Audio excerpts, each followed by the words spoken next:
Yes, also schönen guten Abend aus Berlin für die Buchpremiere von Lavinia Branisztes drittem Roman, der jetzt gerade auf Deutsch in der Übersetzung von Manuela Klenke erschienen ist. Herzlich willkommen zu dieser Buchpremiere und herzlich willkommen zu Lavinia Braniszte in Bukarest. Hello, nice to see you. Nice to see you too. Wir werden heute eine Buchpremiere auf mehreren Sprachen haben. Leider ist Manuela Klenke, die Übersetzerin, verhindert, aber wir schaffen das. Lavinia und ich werden gleich ins Englische wechseln. Das ist unsere gemeinsame Sprache. Ich wollte noch kurz mich bedanken, auch bei Traduki, die diese Übersetzung gefördert haben. Und natürlich bei Manuela Klenke für die wieder sehr schöne Übersetzung. Und natürlich dir, Lavinia Braniszte, dass du immer weiter diese wunderbare Prosa schreibst, über die wir heute sprechen werden. Ich bin Nikola Richter, die Verlegerin des Mikrotextverlags, und ich stelle noch mal kurz auf Deutsch Lavinia vor. Lavinia wurde 1983 in Brăila im Südosten Rumäniens geboren. Sie lebt in Bukarest und arbeitet als Autorin und Literaturübersetzerin. Bisher veröffentlichte sie 2 Sammlungen mit Kurzgeschichten, 14 Kinderbücher, vielleicht mittlerweile schon wieder mehr, und 4 in Rumänien mit wichtigen Literaturpreisen ausgezeichnete Romane. Etwa bester rumänischer Roman 2016 oder eigentlich jedes Mal, wenn sie einen Roman veröffentlicht, diesen Sophia Nadezhde-Preis.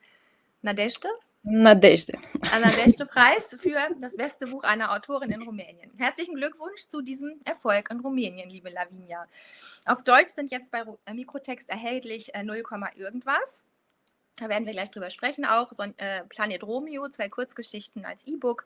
Sonja meldet sich und nun du findest mich, wenn du willst. Das Buch steht ja schon neben mir.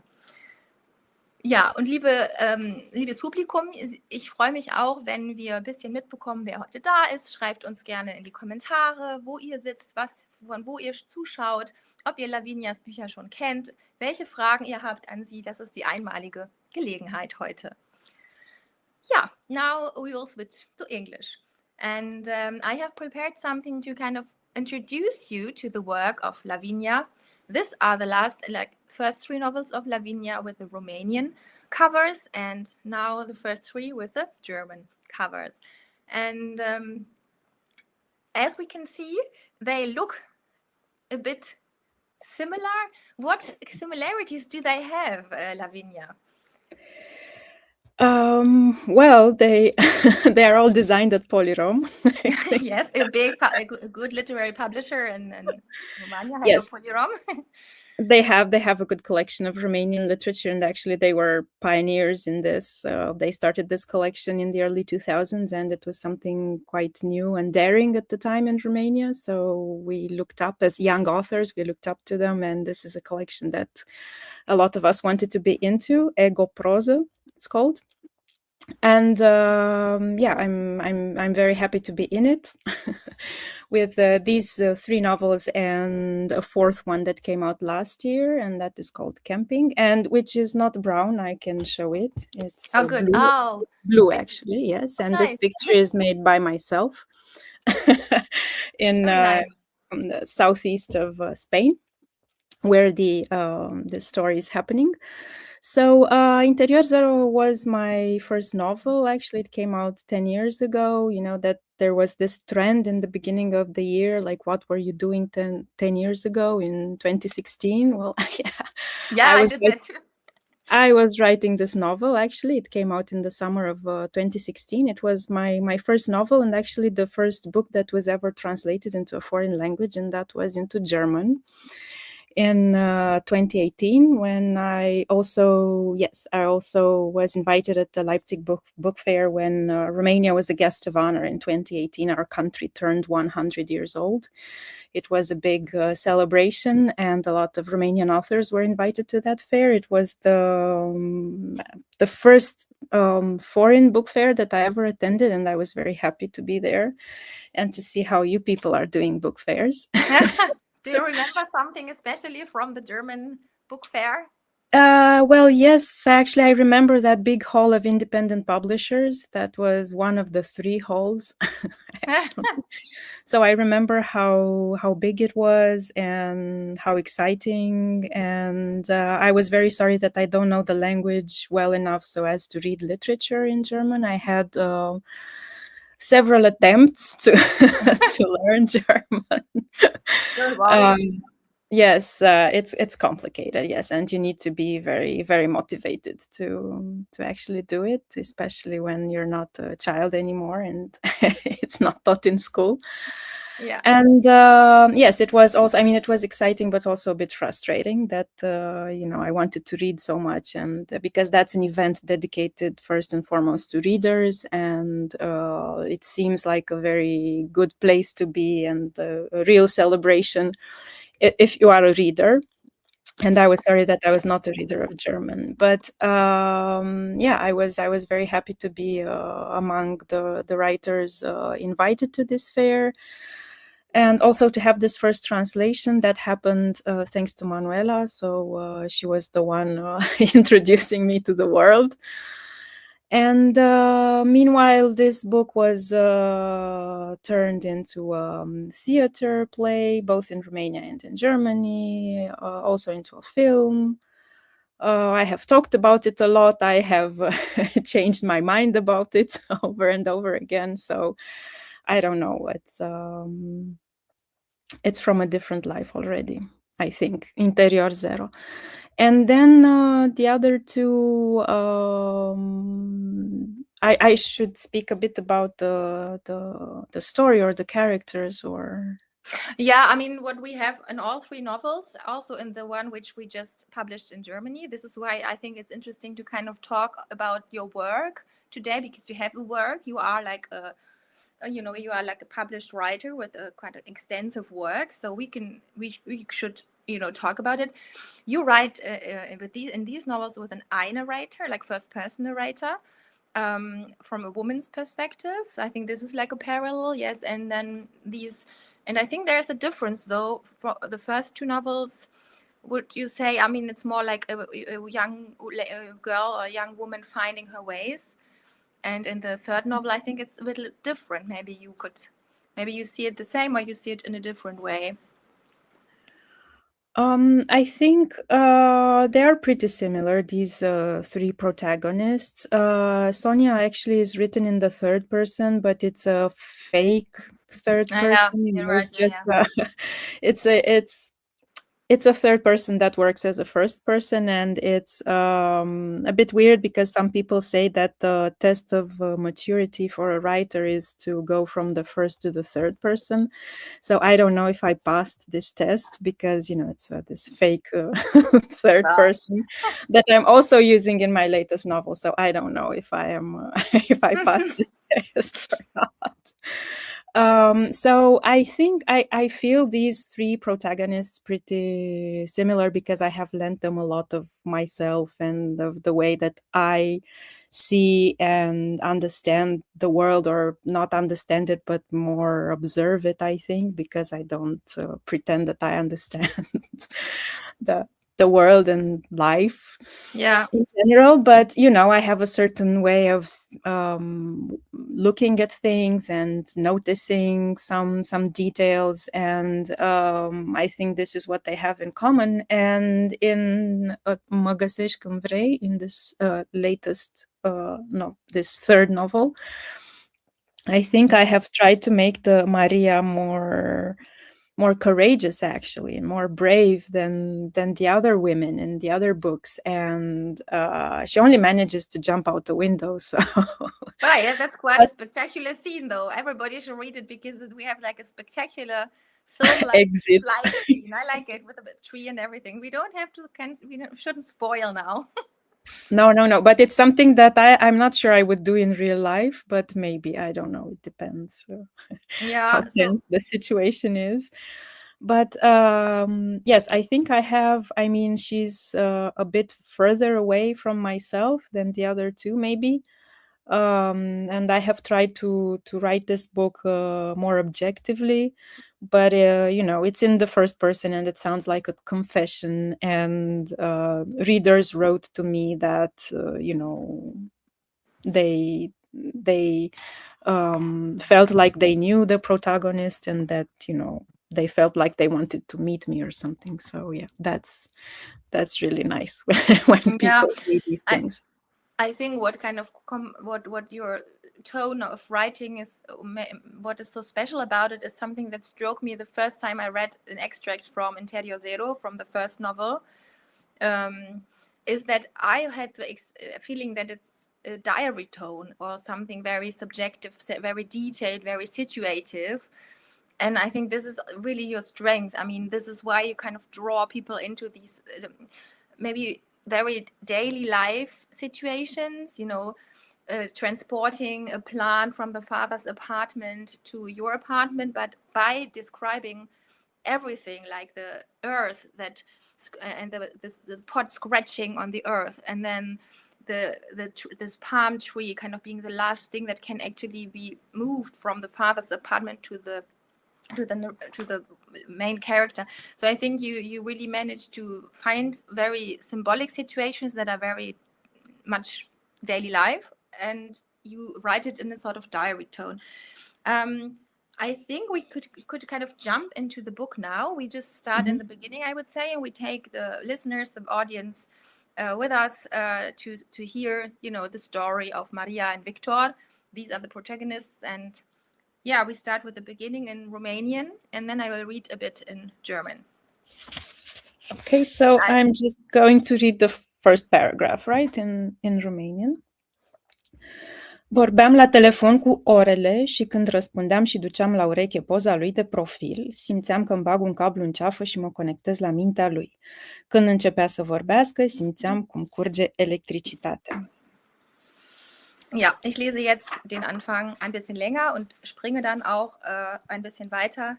Wir befinden uns auf einem Flughafen. Wir telefonierten stundenlang. Wenn er mich anrief und ich das Handy mit seinem Profilbild an mein Ohr hielt, hatte ich jedes Mal das Gefühl, als würde ich mir ein Kabel in den Nacken stecken und mich direkt mit seinem Gehirn verbinden. Wenn er dann redete, spürte ich den Strom fließen. Ich wollte ihm sagen, dass er mit seiner Anziehungskraft ein ganzes Sonnensystem im Gleichgewicht halten konnte, dass er ein Gravitationsfeld war, dem nichts entkam. Ich wollte ihm sagen, dass ich mich nackt fühlte, wenn ich mit ihm sprach, denn er sah mich, wie ich war. Dass ich ihm alles sagen konnte, denn er verstand mich. Nicht nur die Worte, die ich aussprach, sondern den ganzen Eisberg darunter. Nach wenigen Tagen wollte ich ihm schon sagen, wie glücklich ich war, wenn ich seine Stimme hörte. Denn das war ich wirklich, glücklich. So sehr, dass ich mir hübsch vorkam. Gut, dass ich es ihm nicht sagte. Denn mein Verstand hatte mir diesen Streich früher schon gespielt und nicht nur einmal. Denn mein Herz war Schwefelsäure und er ein Wassertropfen, der hineinfiel. Wir waren uns das erste Mal am Flughafen begegnet. Ich war für ein Bewerbungsgespräch auf dem Weg nach Amsterdam und kam sehr früh in Otopeni an. Es war Januar, der matschige Schnee taute und der Straßenverkehr war höllisch, deshalb hatte ich ausreichend Zeit eingeplant. Ich war viel zu früh da, gönnte mir einen Kaffee, setzte die Kopfhörer auf und sah mir eine gute halbe Stunde etwas auf dem Handy ein. Immer wieder musste ich grinsen, weil die Sendung so lustig war, und als ich danach aufblickte, bemerkte ich ihn am Tisch gegenüber. Er hatte sich leicht zu mir gedreht, sah mich an und lächelte ein wenig. Bei der Sicherheitskontrolle blieb er ein Stück hinter mir, stellte sich aber in dieselbe Reihe. Er beobachtete mich aus der Ferne. Als die Frau in Uniform die Bügel meines BHs abtastete, scannte er mich durch den Rahmen des Metalldetektors. Am Gate tauchte er wieder auf, saß auf einem Stuhl direkt vor mir, was mir etwas komisch vorkam. Wenigstens sah er mich nicht mehr an. Er nahm ein Buch zur Hand, las darin und ließ sich von mir beobachten. Beim Boarding hatte ich ihn schon wieder vergessen. So, und dann setzt er sich neben sie, tauscht seinen Platz und so weiter und sitzt dann bei dem Flug neben ihr. Und ich springe jetzt kurz. Später habe ich zu viel Zeit damit verbracht, an ihn zu denken. So viel, dass ich mit der Kraft meiner Gedanken ein Paralleluniversum erschuf, in dem wir beide zusammen waren. Ein Universum, in dem wir für immer wie in diesem Flugzeug zusammenblieben. gefangen in einem Augenblick, in dem sich Zukunftsversprechen wie Blütenknospen nacheinander öffneten. Kleinere und größere, es spielte keine Rolle. Danach sprachen wir über Bücher, Filme, Musik, Menschen, die wir mochten oder nicht. Alles passte so gut zusammen, dass ich den Eindruck hatte, er sei mir von einem höheren Algorithmus zugewiesen worden. Dann wurde unser Gespräch sehr persönlich. Wir teilten Details aus unserem Leben, neckten uns und ich verriet ihm, dass ich für gewöhnlich nur zwischen Ploiești und Bukarest im Zug auf die Toilette ging, weil das die einzige Strecke mit guten Gleisen ist und der Zug dort nicht wackelt. Wie kindisch du bist, sagte er. Er starrte mich für einen Augenblick an. Darf ich dir eine Haarsträhne aus dem Gesicht streichen? Was für ein Psychopath, dachte ich, aber warum sollte ich es ihm nicht erlauben? Die Landephase war bereits eingeleitet. Er strich mein Haar zur Seite und ließ seine Finger an meinem Ohr entlang gleiten, zog leicht an meinem Ohrring, als wolle er mich nicht loslassen, zumindest jetzt noch nicht. Und ich antwortete auf seine Geste, indem ich meinen Kopf nach links zu ihm neigte. Ich hätte meinen Kopf auf seine Schulter legen können, aber dann wäre ich genauso psychopathisch wie er gewesen. Es hätte wie ein Akt der Verzweiflung ausgesehen. Und ich wollte kein verzweifelter Mensch sein. So, das war die erste Lesepassage. This was the first passage. I will applaud for your writing. Yeah, I like it very much how you kind of intertwine the reflection with the situation and it's kind of moving back and forth. Did this happen with writing the book, or that you kind of switch the perspective of retrospective and narration? I don't know exactly. It's of all my books, I think it's the one that came out the easiest, I think. But I wrote it during the pandemic, and everybody was just staying at home and working, and nothing much was happening. So it came out really fast, and I'm someone who believes very much in hard work, usually when I write pretty slowly, but this one came out quite fast, and I was very concerned that maybe it's not a good book if it's so easy to write it. I don't know. And yes, I was talking about this with a friend of mine who is an artist, a visual artist, and he told me that it's a matter of method, actually. It's not a matter of writing, and it has nothing to do with the art itself, but with the method. And so I wasn't very aware of all these processes that were happening in my head while writing. I think I was very much immersed in this story. I sort of had it from the beginning. I knew what would happen and how I want to just control it, just with the voice and through the voice, just control it from the beginning to the end. And this helps a lot. I mean, whenever I write, I feel the need to have a plan in the beginning and to know exactly what is going on. Maybe it's not a very detailed plan, but it makes me feel safe when I start writing to have this plan. And with this book, I think I was in control of it somehow. Yeah, I mean, but I don't quite remember. I mean, it's been like 6 years now. I know when since I wrote it, so I don't remember exactly the process, but it came out really natural. So I don't think I was thinking that much about this going back and forth.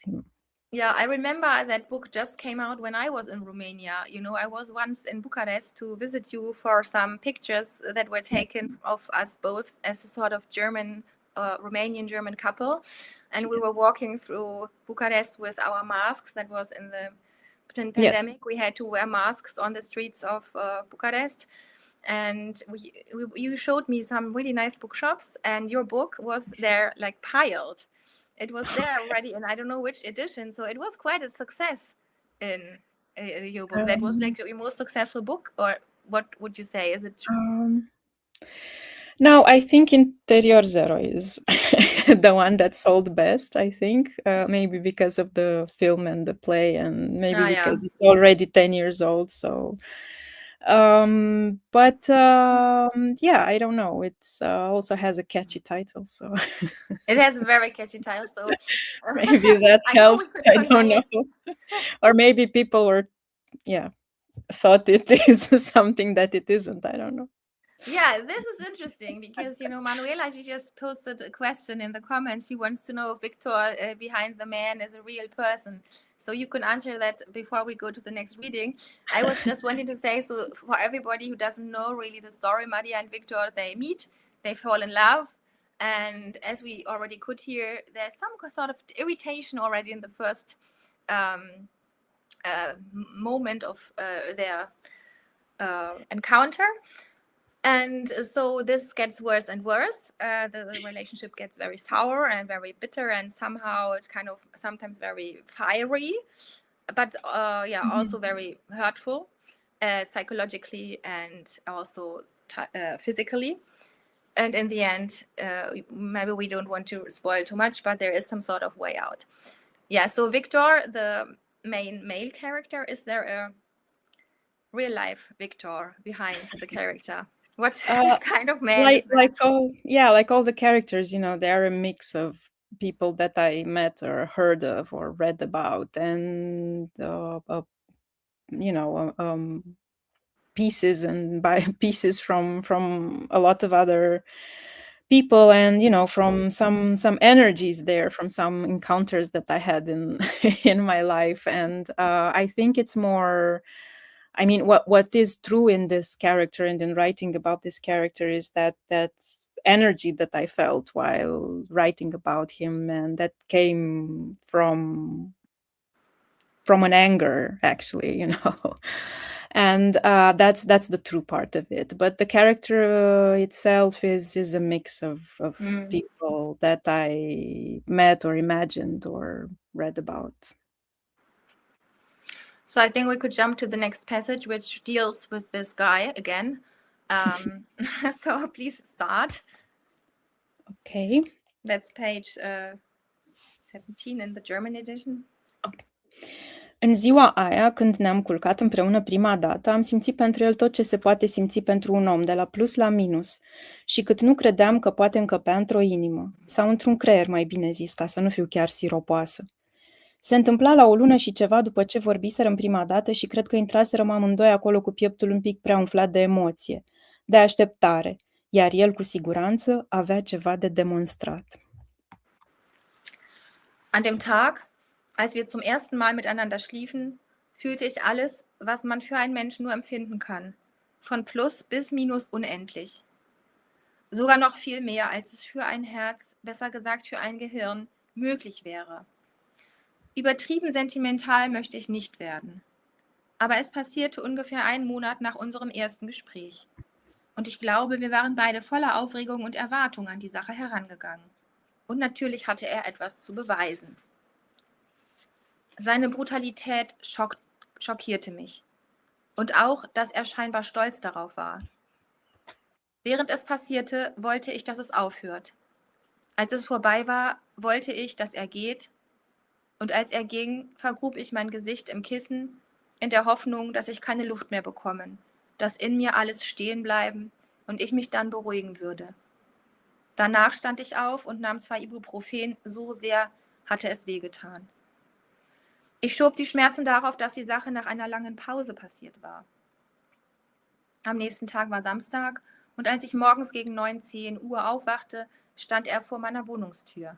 Keine Ahnung, wie er es ins Gebäude geschafft hatte, denn über die Sprechanlage hatte er sich nicht angemeldet. Als ich durch den Spion schaute und ihn sah, erstarrte ich für einen Moment. Ich hatte mich von dem, was am Tag zuvor passiert war, noch nicht erholt und wusste noch nicht, ob ich ihn überhaupt wiedersehen wollte. Aber wie hätte ich ihn nach einer leidenschaftlichen Nacht abweisen können? Das wäre peinlich gewesen. Dann wäre ich hysterisch. Also öffnete ich die Tür. Im Arm hielt er viele weiße Narzissen. Um die 10 Sträuße waren das, denke ich jetzt, wahrscheinlich aus dem Eimer des Straßenhändlers von der Ecke. Er gab sie mir und küsste mich lange. »Hast du ihm alle abgekauft?« fragte ich. »Ja, damit er nicht mehr in der Kälte stehen muss.« Er ließ mich nicht einmal Wasser holen, sondern begann sofort an meiner Kleidung zu ziehen. Diesmal war es kurz und sauber, und das erschien mir schon fast zärtlich. Wir blieben umarmt. Er küsste meine beiden Brüste. »Welche magst du lieber?« fragte er mich. Es dauerte einige Sekunden, bis ich seine Frage verarbeitet hatte, dann brach ich in Gelächter aus. »Was für ein Blödsinn«, sagte ich. Er packte mein Kinn fest, wie mit einer Zange, drehte mein Gesicht zu sich und küsste mich. »Ich mag es, wenn du lachst.« Dann stand er auf, um sich anzuziehen. »Na los, sag mir, was du verkaufst«, forderte ich ihn auf. Noch hatte er mir nicht viel über seine Arbeit verraten. »Software für Automatisierung«, sagte er. »Automatisierung wovon?« »Von Prozessen.« Er hatte die Lust am Reden definitiv verloren. Doch ich bohrte noch ein wenig weiter. »Was für Prozesse?« Er sah mich genervt an. »Aller Arten.« Das war die zweite Lesepassage und hier, so I switched to English again. I think what is astonishing is how you really describe these subtle forms of violence. You know, from the beginning where he tears at her Earring. earring, to now where the first sex is so brutal that she needs ibuprofen afterwards. I mean, this is not normal sex. This is very brutal. You don't describe it. You just say, how it was, which is, it's quite factual. It's quite it's a statement. And now the reader has to live with that. Will she stay with this guy? And she stays with him. She moves to him. So did you do research, for these little acts of violence, or did you kind of start observing people? I mean, you just said you just wrote it down. So did you have enough, material already? Is it quite common to see that in public? Well, not in public. It would be weird to see it in public. But well, I don't know. For me, the most important thing is to have this feeling that I know the characters when I start writing, and then I can picture them doing anything and talking. And actually, I start writing when I trust these characters that they will be able to accompany me all the way through with the story. So once I see them, I can ask them to talk and to act and to move on the stage. And I just saw them. I don't know. Some small things like these happened to me. Some of them I have noticed or I have heard in other people's stories. So I don't know, somehow they were just sedimented there in my mind, and I managed to extract them, to retrieve them somehow. In the book, we get to know 3 couples that are not working so well. Actually, maybe even more couples. We could say, for example, Victor and Maria. Okay, then we have the brother of Victor who also lives with a girl, and she acts in a weird way. We will see that in another passage we will be reading.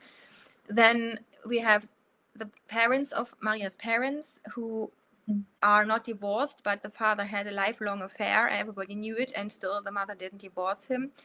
And then we have the husband, the father, Maria's father, who then lives with a monk in the end, like with a little monk he met on the street, and he becomes very religious, which is like kind of a homosexual, I don't know, or whatever, father-son relation. It's a different couple, let's say, So in a way, you describe all these, you tell us about these, the novels tell us about these different couples, and on the same time, they perform like the very heteronormative couple, In a way, they are kind of formed by conventions, but they don't live in the conventions, which I find, it's kind of... Is it so? Do we need this convention and then we overlook the sign, or is it very special in Romania that? I mean, I don't know how high the divorce rate is or something. I don't know, but. I don't know if people divorce more than in other countries, maybe or maybe not. I don't know. Yeah, we don't have the numbers. We don't know. But yeah, I mean, it's a source of tension, right, in the book, this opposition between the convention and what people actually feel about it and how they try to avoid it.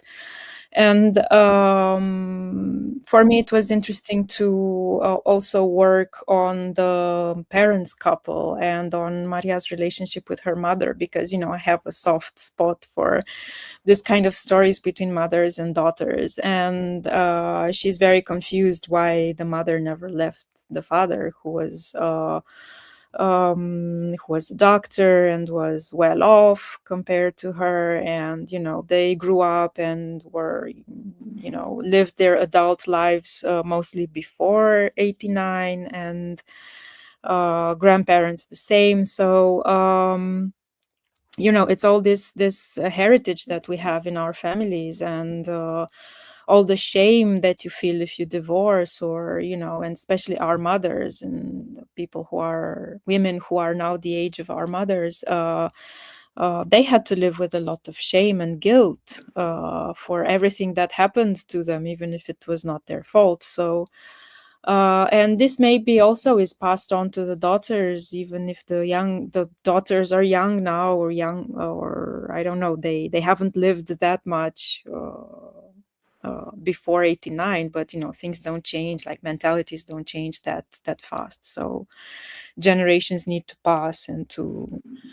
for things to change. So also, this was a relationship that I was interested in, because in those dialogues with her mother, she actually expresses her confusion about the situation of her parents, and she thinks about what kind of model this could have been for her, you know, for a love life or a couple life. Yeah, it's interesting that the younger generation seems to be in the same patriarchal structures than the older generation, that nothing has changed so much. This is why the character Maria is interesting, because she finds somehow, you know, that this doesn't need to be the case. We actually have studies now, yeah, that, you know, that women who live alone are more healthy and live longer than women who are married. It is interesting. Other way around, men who are married live longer and are more healthy than men who live alone. Everybody can make of that, you know, what they want, but I think it really is very interesting. And some question I also had, you know, also relating to Sonja meldet sich, the second novel, where you explore the kind of still the post-communist structures that are still so present in modern, like contemporary Romania. I was thinking, you know, in Germany we always have this discussion, or maybe the belief, that in East Germany, where there was more like a communist society, the women were more equal. The women were like working, the women were having like managing jobs and stuff. Of course, you know that they still had to do most of the care work. We do know, but I was wondering, you know, it's interesting that the communists didn't really make the woman equal. You know, did it? No. I mean, maybe on the surface. I don't know. It was a pretty conventional society, I think. I mean, my parents divorced in 84, and it was very, very complicated thing to do for my mother, who was the one who asked for it. And I don't know. I don't want to go into that story, but I kept wondering, you know, for a long time, how would I have handled it, you know, if it was my case, like all the pressure from the peers, from the family, from, you know, to just accept everything and go on with it. And I mean, it's kind of amazing how easy it is now to divorce. You know, it's just you sign a paper and you pay a lot of money to the notary, but then, you know, you get it over with in a minute.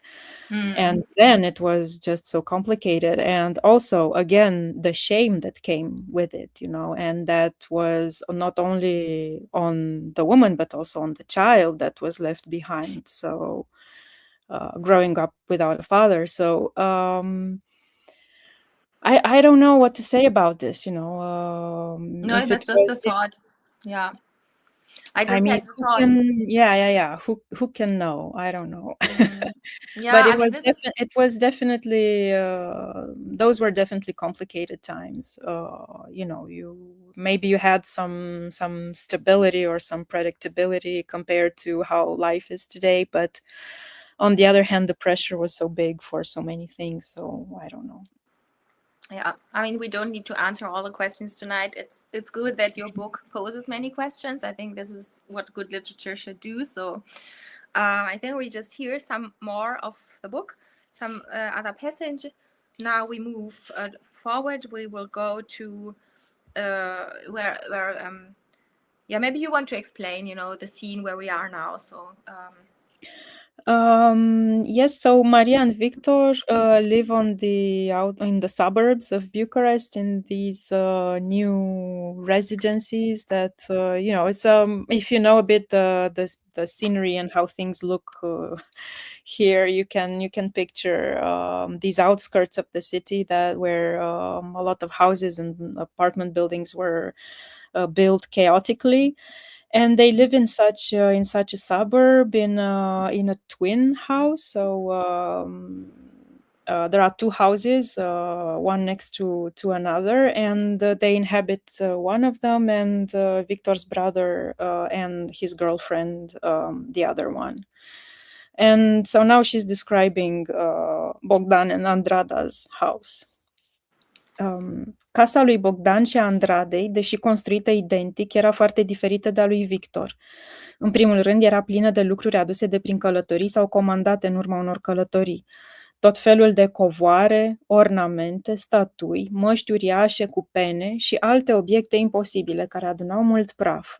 Probabil că Sanda avea mai mult de muncă la ei când erau plecați decât la Victor când era acasă, dar locuința era plină de culoare și avea o atmosferă caldă.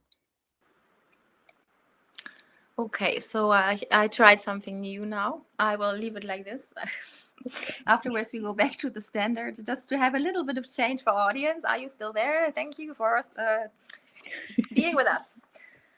Wir haben uns für euren Besuch wie für Silvester vorbereitet, sagte Andrada amüsiert und verträumt, vielleicht ein bisschen betrunken, vielleicht ein bisschen high. Wie auch immer, sie war sehr froh, dass wir uns endlich kennenlernten. Sie erzählte mir, sie hätten nicht viele Freunde. Im Wohnzimmer hatten sie eine lange Kaffeetafel aufgestellt, neben die sie einen anderen Kaffeetisch gebracht hatten, wahrscheinlich aus einem anderen Zimmer. Beide waren voller Tabletts und Schüsseln mit verschiedenen Chipsorten, Doritos, Puffuletti, Salzbrezeln und Erdnüssen. 2 Tische, so viel, dass man es kaum aufessen konnte. Und Alkohol, sehr viel Alkohol. Bogdan war 2 Jahre jünger als Victor und sah ihm überhaupt nicht ähnlich. Andrada war Anfang 20. Sie war klein, trug eine kurze Jeanshose und ein weißes, durchsichtiges Tanktop, durch das man ihren BH sehen konnte. Um den linken Arm herum hatte sie einen blauen Fleck. Das Erste, was mir durch den Kopf ging, war, dass so ein blauer Fleck nur von einer Hand, die sich zu fest um ihren Arm geklammert hatte, kommen konnte. Aber da sie sich überhaupt nicht scheute, ihn offen zu zeigen, hatte sie sich ihn bestimmt auf eine viel banalere Art und Weise zugezogen. Man hätte ihn leicht unter dem Ärmel eines T-Shirts verstecken können, und die Tatsache, dass sie es nicht machte, zeigte mir, dass alles in Ordnung war. Über mein T-Shirt hatte ich mir eine dünne, lange Weste angezogen mit großen Taschen. Darin steckten mein Handy und andere kleine persönliche Dinge, die ich im Flur an der Garderobe hängen ließ. Wir blieben einige Stunden bei ihnen und verbrachten einen schönen Nachmittag miteinander. Beide waren sehr gesprächig und witzig. Außerdem war es offensichtlich, dass sie sich mochten und gut verstanden. Sie lachten über den gleichen Schwachsinn. So ungefähr war es bei mir und Victor auch, solange wir allein waren. Aber wenn andere auftauchten, wurden wir beide still. Irgendwann ging ich zur Toilette und erwischte Andrada im Flur, wie sie die Taschen meiner Weste durchsuchte. Sie roch an der Mini-Tempo-Packung, die ich immer dabei habe. Sie sah mich und packte sie völlig ungeniert zurück. Ich bin territorial, sagte sie mit einem hilflosen Achselzucken, als würde sie mir sagen, sie hätte Laktoseintoleranz oder eine Glutenallergie. Sie könnte das nicht kontrollieren. In dem Moment beschlich mich ein unangenehmes Gefühl und ich gab Victor ein Zeichen, dass wir gehen sollten. Kaum war ich zu Hause, richtete ich zuallererst eine Displaysperre auf meinem Handy ein. Vorher hatte ich nie eine. Ja, das war jetzt unsere andere Passage, wo wir, so this was the passage where we already see that the sort of violent action is visible in many situations, like crossing the border, crossing the personal border. And what we see here is also the role of like heavy drinking, which also is part of the relationship of Victor and Maria later. So maybe you can say something to that. I mean, the heavy drinking is like an accelerator for violence, or is it also a cover up for toxic relationships? How do you see that? I think that for her it's actually a manner of keeping up with him and being his equal, because he drinks a lot and then she wants to keep up and she also drinks. So it's a manner of being his equal, first and foremost, but she's not so good at, I mean, she doesn't take it that well. She cannot control it that well. So, that, I don't know, maybe it's a woman versus man thing, how we deal with alcohol and how resistant we are to alcohol. But I think it comes from this, from the fact that he's drinking a lot and she needs to be his pal and his partner, even in drinking.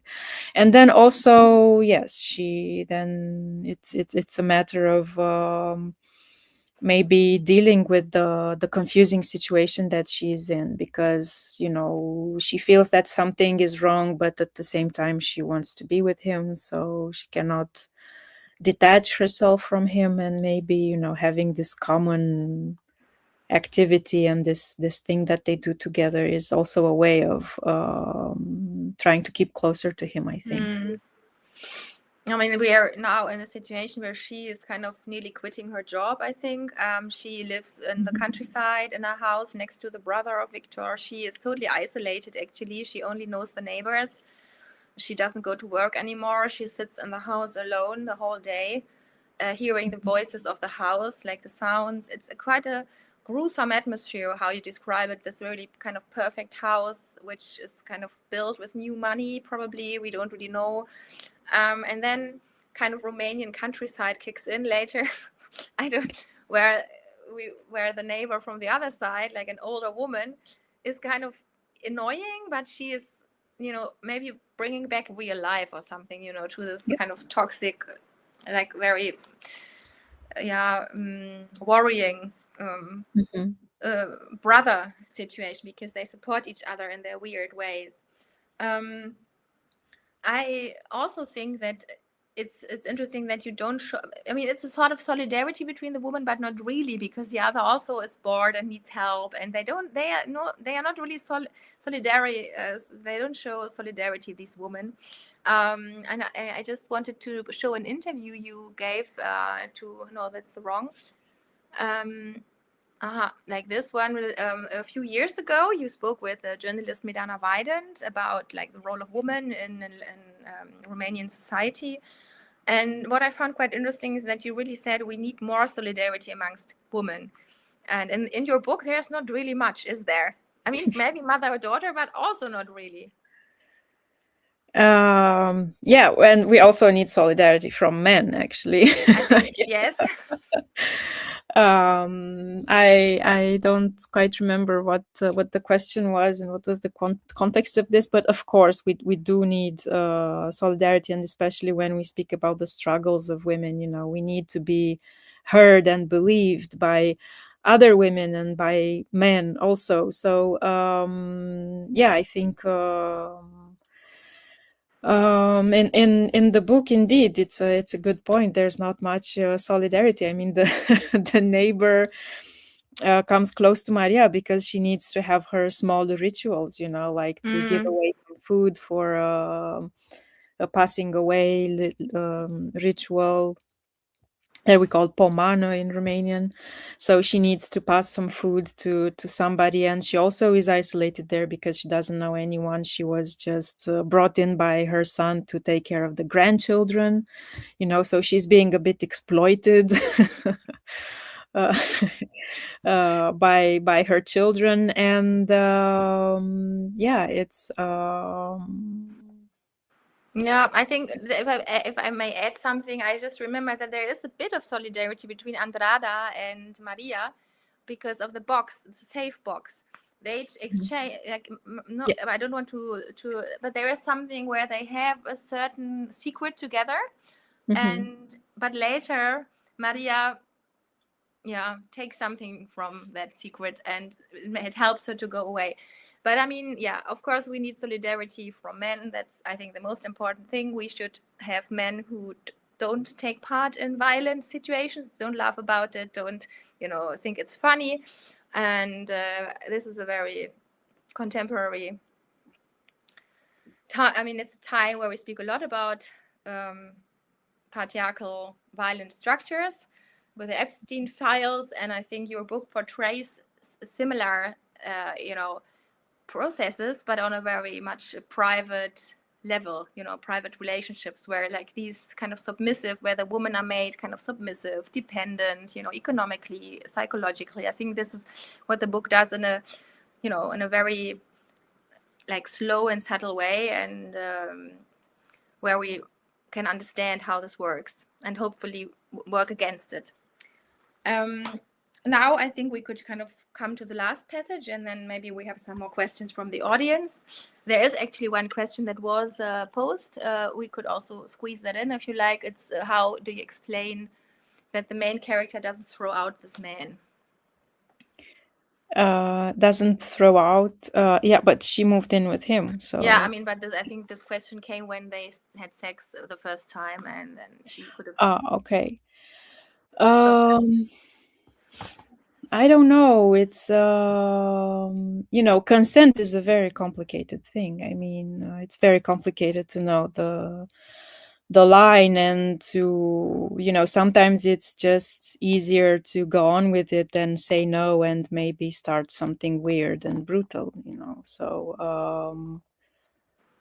I think it's a question of consent more than anything, but consent is a very complicated thing. I mean, it's not yes and no. It's you can be too afraid to, and just realize that the easier way out is just to go on with it and just do it. So maybe this is why she doesn't kick him out. And then he becomes, he doesn't see anything wrong with it. He thinks it was great, and then he comes back, and it gets more and more complicated to get rid of him. So and she falls in love. I mean, it's like when there's emotions, we know that how dependent you can act. This is what also studies show. When women are, like, in a violent relationship, how difficult it is to move out of this, from like emotional attachment, but also from the shame to admit that they made a mistake. There's another question. Do you think there is a difference between men in Germany and Romania? I don't know men in Germany. But I like to imagine that, some societies are better than ours, and maybe younger generations will be better than ours and will know how to handle these things in a better way. And I trust that there are good places in this world where people can be together and it doesn't hurt that much. I don't know. But I'm not able to answer this question because I don't know Germany that well. I think there's good people everywhere. And we need those good people. I think you should all come out of your holes and step forward. You are there, and read the book, and then you know why you should step forward. Now we come to the last couple. We come to which I like very much, the father and the little monk, and we will read a bit of that. We have a lot of passages about orthodoxy, about the communal foods in the churches, and they're very Romanian book too in that respect, I think. Când băiatul ne-a deschis ușa, Victor a intrat primul și n-a simțit nevoia să se prezinte. A dat o tură prin apartament, autoritar, și a scos un șuierat de uimire. Casa era goală, întunecată. El mai fusese aici doar o singură dată, când l-am prezentat părinților. Ne mai întâlniserăm cu toții în oraș de câteva ori și încă o dată în Corbeanca. Yeah, so now we have the same. In German. Als uns der junge Mann die Tür öffnete, ging Viktor als erster rein, ohne sich vorstellen zu wollen. Er drehte eine Runde durch die Wohnung ganz selbstbewusst und stieß einen überraschten Pfiff aus. Die Wohnung war leer und dunkel. Nur ein einziges Mal war er hier gewesen, als ich ihn meinen Eltern vorgestellt hatte. Danach hatten wir uns alle noch ein paar Mal in der Stadt und einmal in Corbeanca getroffen. Wie ist dein Name? Fragte ich den jungen Mann. Bruder Polycarp. Nein, in echt. Wie ist dein echter Name? Aha, Mihai. Seine Mönchskluft hing draußen auf der Wäscheleine auf dem Balkon und er trug eine Trainingshose und ein T-Shirt von meinem Vater. Sein Bart war gestutzt und die Haare hatte er hinten zu einem Zopf zusammengebunden. Nur damit du es weißt, das Buch von der heiligen Xenia habe ich auch gelesen, sagte ich. Vielleicht war es ebenfalls eine neue Lektüre für ihn gewesen. Das mag der Grund gewesen sein, weshalb er sie erwähnt hatte, als ich ihn gefragt hatte, aus welchem Kloster er kam. Tatsächlich bin ich in der Nähe der Kirche aufgewachsen, sagte er, im Kinderheim. Und wie hast du meinen Vater kennengelernt? Auf dem Unidi-Markt. Wo genau auf dem Unidi-Markt? Vor einem Geschäft. Ich saß da und betete. Beziehungsweise las ich. Mit gesenktem Haupt. Auf dem Wohnzimmertisch waren Listen mit Namen und in Handschrift. Ich beugte mich ein wenig vor, um mir eine anzuschauen, und stellte fest, dass eine von ihnen mit unseren Namen begann. Maria und Viktor. Die restlichen Namen erkannte ich nicht. Das sind die Namen für die Fürbitten, sagte er. Ich habe sie aufgeschrieben und nach Altersgruppen sortiert. Hier sind die jungen Leute, die Lebenden. Die hier ist für die Lebenden. Yeah, so this is how far I think we should read. There's a lot of stuff on, religion and going to the church and going to community services and so why did you include this couple? I mean, when I first read that, I found it I really thought it's like a homosexual couple because they share that, it's very private. You don't see a monk normally in a t-shirt, which is from your father. Well, actually, he had his monk clothes and the washing machine, so that's why. I know. Still. No, actually, it's I don't know. It's something happens with the father, after his lover dies and he retires, and that's a pretty tough moment for him, and he suddenly becomes religious.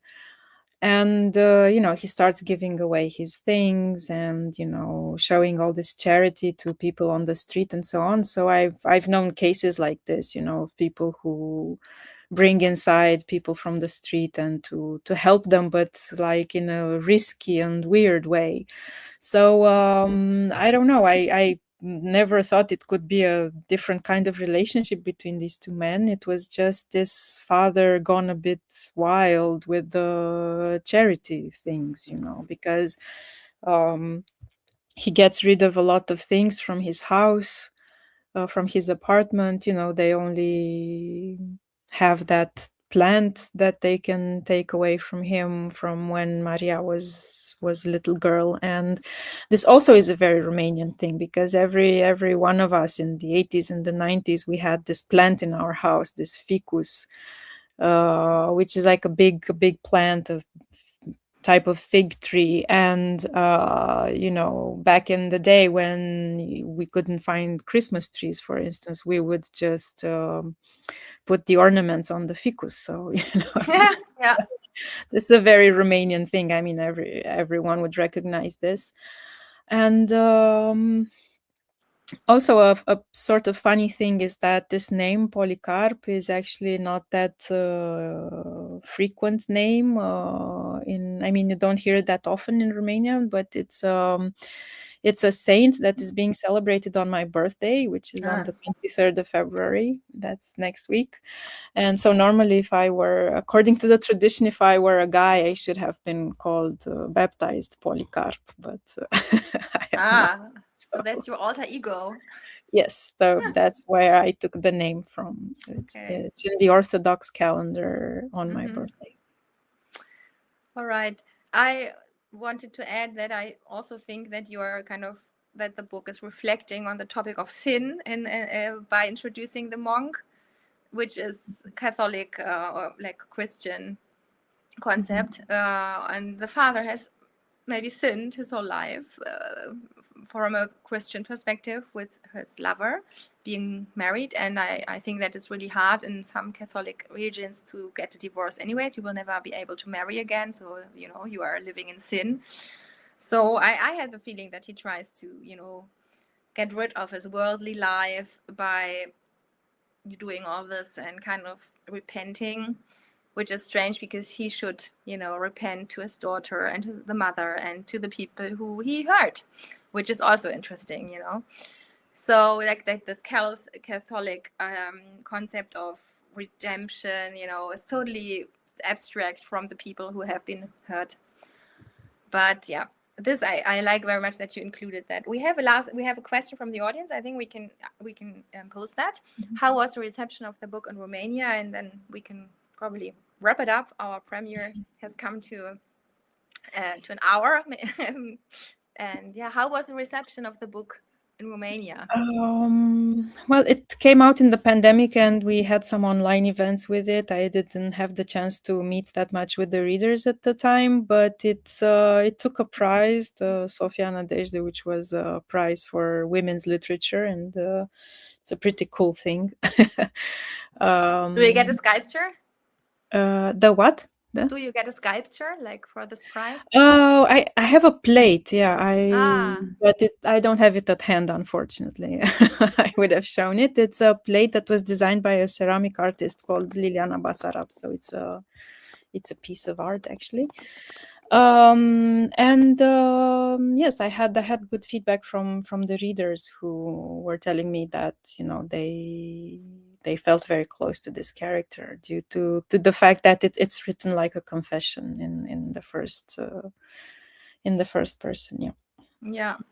Also, I think we included some of the press clippings to our website, Mikrotext website in German. So what I really liked was Christina Hermeziu in Timpul magazine. She wrote that this is a turbulent story of a couple in the age of the internet, where the other is always just a click away, and that you have written a real psychological thriller, which I think is quite accurate, because you have a detailed way of writing. We come with the narrator into the situations, and we feel how hard it is to bear, and sometimes it's also very funny and very philosophical.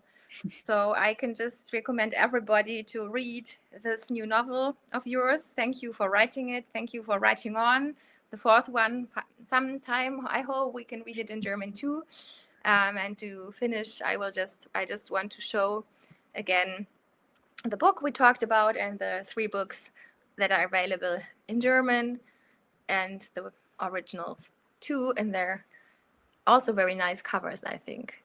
Yeah, so congratulations to your newest child. Yes, in the German language.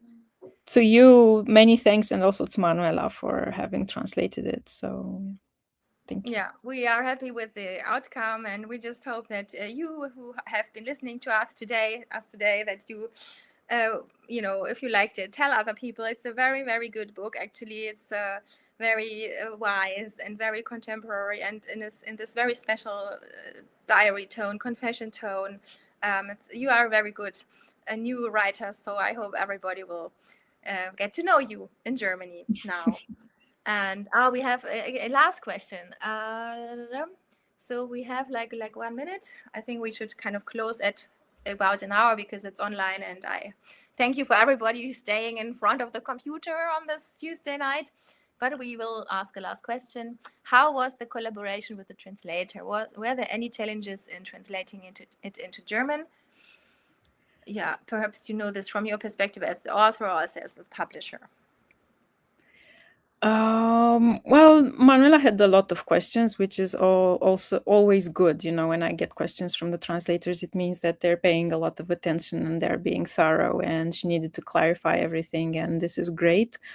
And I'm not able to tell how the translation is, but I'm sure it's very good. And maybe you, Nikola, can talk about more how you worked for the proofreading or the editing.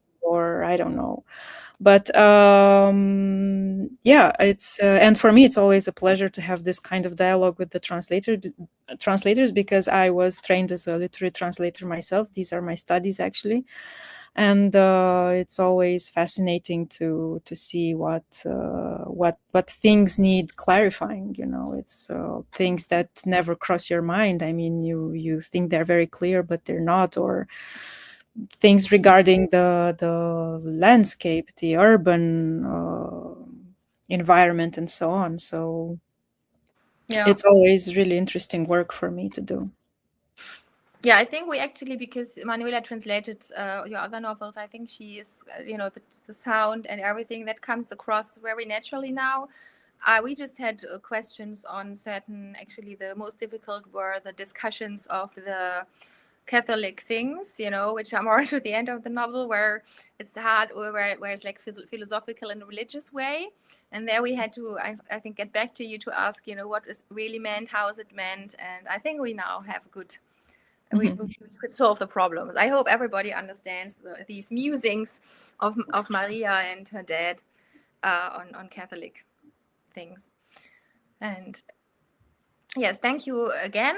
Thank you too. Read Lavinia's novels and also Romanian literature. Try it, do it, and have a nice evening in Bucharest. I think you have snow too, like we have here in Berlin. We have an orange code for bad weather. It's a lot of wind and snow. Yeah. Oh, okay. Orange code. Yes, it's between yellow and red. Okay. The orange code, like a psychological thriller. Yeah, thank you. It's a good title. Yes, yeah. Okay. Yes, thank you too very much, and I hope the people out there watching us will read and enjoy the book. Yes, thank you to everybody watching us. Bye. Bye.